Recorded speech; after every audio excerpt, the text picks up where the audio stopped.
Matthew chapter 6. Take care not to practice your righteousness in the sight of people, to be noticed by them. Otherwise you have no reward with your Father who is in heaven. So when you give to the poor, do not sound a trumpet before you, as the hypocrites do in the synagogues and on the streets, so that they will be praised by people.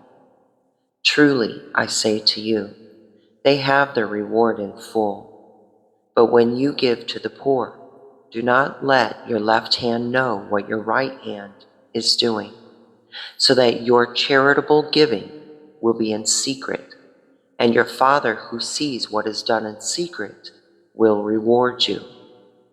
And when you pray, you are not to be like the hypocrites, for they love to stand and pray in the synagogues and on the street corners, so that they will be seen by people. Truly, I say to you, they have their reward in full.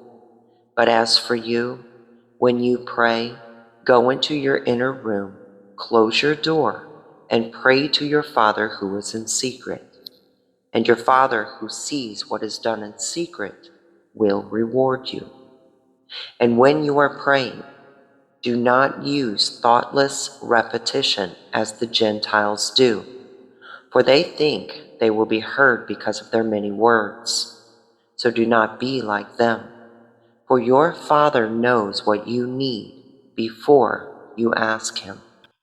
Pray then in this way: Our Father who is in heaven, hallowed be your name.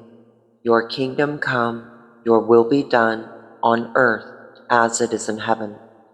Give us this day our daily bread, and forgive us our debts, as we also have forgiven our debtors. And do not lead us into temptation, but deliver us from evil. For if you forgive other people for their offenses, your heavenly Father will also forgive you. But if you do not forgive other people, then your Father will not forgive your offenses. Now whenever you fast, do not make a gloomy face as the hypocrites do, for they distort their faces so that they will be noticed by people when they are fasting. Truly, I say to you, they have their reward in full.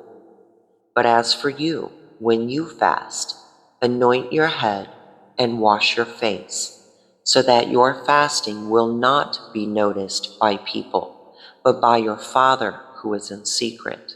And your Father who sees what is done in secret will reward you.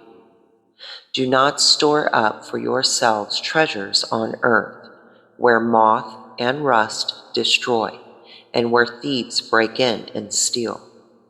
But store up for yourselves treasures in heaven, where neither moth nor rust destroys, and where thieves do not break in or steal. For where your treasure is, there your heart will be also. The eye is the lamp of the body. So then, if your eye is clear, your whole body will be full of light. But if your eye is bad, your whole body will be full of darkness.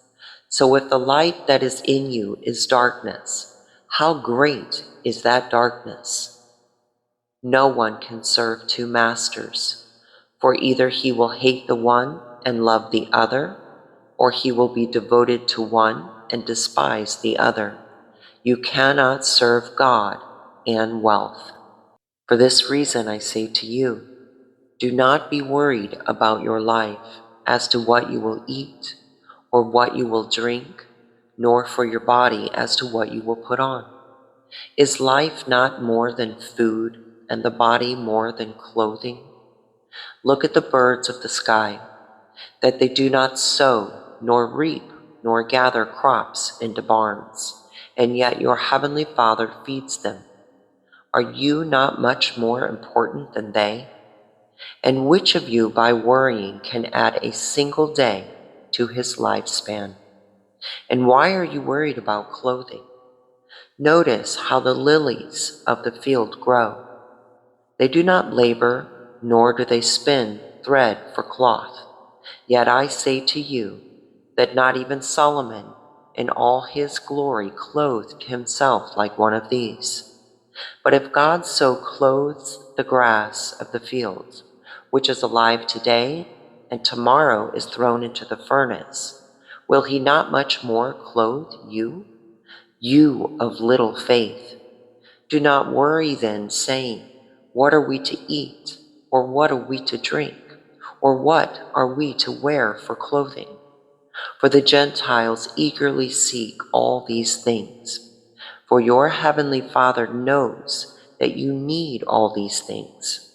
But seek first his kingdom and his righteousness, and all these things will be provided to you. So do not worry about tomorrow, for tomorrow will worry about itself. Each day has enough trouble of its own.